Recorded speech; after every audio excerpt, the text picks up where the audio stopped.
Guide చేసేంత knowledge కూడా వాళ్ళకి లేదు. అలాంటి టైంలో నాకు అనిపించింది, నాకు చిన్నప్పటి నుంచి ఇంట్రెస్ట్ యాక్టింగ్. 10th క్లాస్ చదువుతున్నప్పుడు ఒక డ్రామా వేశాను, బెస్ట్ యాక్టర్ వచ్చింది. కాలేజ్ డేస్లో ఇంకో డ్రామా వేశాను, అది బెస్ట్ యాక్టర్ వచ్చింది. అది documented, it's that full proof. So నాకు అనిపించింది, ఓహో మనలో గొప్ప నటుడు ఉన్నారనమాట. మనం కనుక ట్రై చేస్తే సినిమా ఇండస్ట్రీలో ఒక లెవెల్లో ఉండొచ్చు అనమాట. ఎందుకు వెళ్ళకూడదు మన సినిమా ఇండస్ట్రీకి అని అనగానే ఎవరితో మాట్లాడినా సరే, ఏ సినిమా ఇండస్ట్రీ తక్కువ అనుకుంటున్నావా, నీకు తెలిసిన వాళ్ళు ఉన్నారా, నువ్వు వెళ్ళగానే పెద్ద గొప్ప అందగాడేవా, నేను వెల్కమ్ చేసేస్తారా అంటూ అందరూ నెగిటివ్గానే అనేవాడు. అదే సహజం, ఎందుకంటే ఇండస్ట్రీకి వెళ్ళి పాడైపోయిన వాళ్ళు అధిక సంఖ్యలో కనబడుతున్నప్పుడు నేను ఎక్కడో లింగులు ఇటుకుమంటూ నర్సాపురం మొగల్తూరు ఆ ప్రాంతం నుంచి వెళితే కనుక ఎంకరేజ్ చేసే బయలు ఉన్నారో వెళ్ళరా అనేవాళ్ళు ఎందుకు ఉంటారు.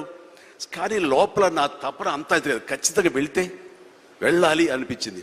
అదే విషయం అమ్మా నాన్నలు చెప్పాను. నేను మైండ్ షిఫ్ట్ గురించి మాట్లాడుతున్నాను. అమ్మా నాన్నలు చెప్తే, నువ్వు వెళితే నీకు ఇంట్రెస్ట్ ఉంటే వెళ్ళు, కానీ ఏదైనా జరగచ్చు, రేపొద్దు నువ్వు రాణించకపోవచ్చు.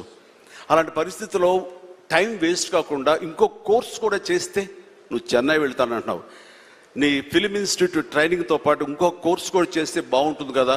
సపోజ్ ఇది రాణించలేదు, ఇంకో దాంట్లోకి వెళ్తావు, టైం వేస్ట్ కాదు అంటే వాళ్ళ మాట కాదలేక, ఏమో బొమ్మ పైకి సిరితే కాయిన్ బొమ్మ పడచ్చు, బొరుసు పడచ్చు, జీవితంలో ఏది మనం ఊహించి చెప్పలేం అనే ఉద్దేశంతో నేను ఏం చేశానంటే, ICWI institute of cost accountants and works of India, ఇది ఎగ్మూర్లో ఉంటుండేది చెన్నైలో. అక్కడ నైట్ కాలేజీ చేస్తూ పగలంతరేమో ఫిలిం ఇన్స్టిట్యూట్లో ట్రైనింగ్ తీసుకుంటూ అలాగా 2 జోడు గుర్రాల స్వారీ లేదా 2 పడవల మీద ప్రయాణం చేయడం ప్రయత్నం చేశాను. కానీ ఎక్కడో నాకు ఇష్టం లేనిది, అంతంత మాత్రంగా తప్పదని చేయబడ్డటువంటి ICWI కోర్స్ మీద నాకు నిరాశక్త కలిగింది.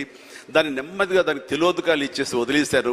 ఆ తర్వాత ఫిలిం ఇన్స్టిట్యూట్లోనే నేను ఏమైనా చేయాలి, చావో రేవో బతుకో చావు ఇక్కడే ఉండాలి, మనం ఇందులో చేయాలి. ఎప్పుడైతే నేను ఒక డెసిషన్ తీసుకున్నానో, నన్ను నేను ప్రూవ్ చేసుకోవడానికి నేను కష్టపడి పనిచేయాలి, నేను ఇందులో సాధించాలి, ఏమైనా అయ్యి తీరాలి అంటూ చాలా స్ట్రాంగ్గా నేను అనుకున్నాను. లేకపోతే నాకు జీవితం లేదు అనుకున్నాను.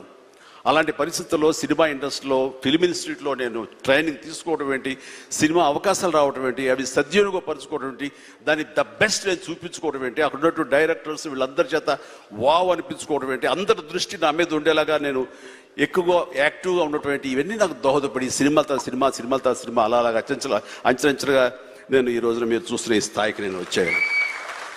ఇక్కడ ఏంటంటే, ఏమైనా సరే 2 చేద్దాం, జీవితం ఏమవుతుందో అనే అభద్రతా భావంతో ఉండే కంటే, కాదు ఖచ్చితంగా అనుకుంటే సాధించవచ్చు, నాలో టాలెంట్ మీద నాకు నమ్మకం ఉందని సాధించగలరు, కాబట్టి అది వద్దు అనుకుంటూ మైండ్ షిఫ్ట్ చేసుకుని దీని మీద ఫోకస్ పెట్టాను సరే, అక్కడ నేను సఫలీకృతునయ్యాను. అదే శరాణి చెప్పేది. ఎక్కడ డౌట్ ఉండకూడదు. ఆ ప్రొఫెషన్ నీకు ఇష్టమైన ప్రొఫెషన్ అయ్యి ఉండాలి, దాని మీద నువ్వు ఇంట్రెస్ట్ పెంచుకోవాలి, అది సాధించడానికి కష్టపడి పనిచేయాలి, ఒళ్ళొంచి పనిచేయాలి, అది కూడా స్మార్ట్గా పనిచేయాలి. వీటన్నిటితో పాటు మన వ్యక్తిత్వం, మన బిహేవియర్, మన మంచితనం, ఇవన్నీ కూడా యాడెడ్ ఫ్లేవర్, అది చక్కటి అందాన్ని ఇస్తాయి నువ్వు వెళ్తున్న ఈ బాటలో. అది చాలా ఇంపార్టెంట్. చాలామంది అత్యున్నత స్థానానికి వెళ్ళిపోతుంటారు, కానీ క్యారెక్టర్ లేకపోతే వాళ్ళు ఎంత ఎత్తుకెళ్ళినా సరే సర్లే పెద్ద చేసేళ్ళ అని అంటారు. అది ఎంత లేదన్నా సరే ఆ క్యారెక్టర్ కూడా నీకు లేని అందాన్ని తీసుకొస్తుంది. నీ కష్టానికి మరింత అందం ద్విగుణీకృతం అవుతుంది, నీ ఫలితం కూడా అంత బాగా ఉంటుంది. కాబట్టి మైండ్ సెట్కి షిఫ్ట్ అనేది చాలా చాలా అవసరం.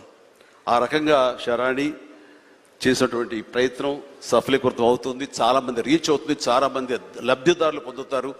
అండ్ చెప్పాలంటే మన నారా చంద్రబాబు నాయుడు గారు కూడా చిన్నతనం నుంచి కాలేజీ రోజు నుంచి నాయకత్వ లక్షణాలతోటి అక్కడ నాయకుడుగా కాలేజీలో ఉంటూ అక్కడి నుంచి తనకి ఇష్టమని ఈ ఫీల్డ్లో రాణించాలి, నా రాష్ట్రానికి సేవలు చేయాలి, ఇక్కడ ఏమైనా సరే అవ్వాలి అనే అకుంఠిత దీక్షతో అయ్యారు. ఆ రోజున రామారావు గారు ఉంటారని ఆయన పాలిటిక్స్కి వస్తారని కాదు, ఆయనకు మీద నమ్మకం ఆయన.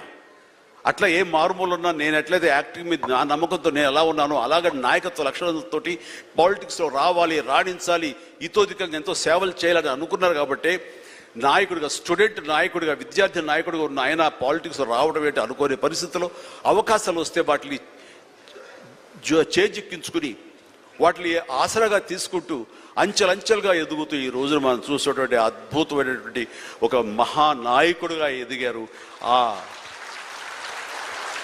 ఆయన దిశానిర్దేశంలో, ఆయన నాయకత్వంలో హైదరాబాద్ దగ్గర నుంచి ప్రతి నగరం, అంటే ఫస్ట్ ఇండియాలో ఆఫ్టర్ బెంగళూరు మళ్ళీ అలాంటి ఐటీ నగరంగా, అంటే ఎంత విజనరీ అంటే ఫ్యూచర్లో ఇది డెఫినెట్గా ఈ రోజున మనం అనుకుంటున్నాం డిజిటలైజేషన్ ఆ రోజున అంత ఉధృతంగా లేదు, అలాంటి దాన్ని అవి తీరుతుంది ఆయన అన్నారే. ఆయన మైండ్ సెట్ ఆ రోజు అలా షిఫ్ట్ చేసుకుని దానికి కట్టుబడి ఉన్నారు కాబట్టి ఈ రోజున ఐటీలో కానివ్వండి, అతను డిజిటలైజేషన్లో కానివ్వండి, ఇదిగో ఈ రోజున ఏఐలో కానివ్వండి, ఆ స్థాయికి వెళ్ళటానికి నాంది పలికినటువంటి పాయనీర్ మన చంద్రబాబు నాయుడు గారు.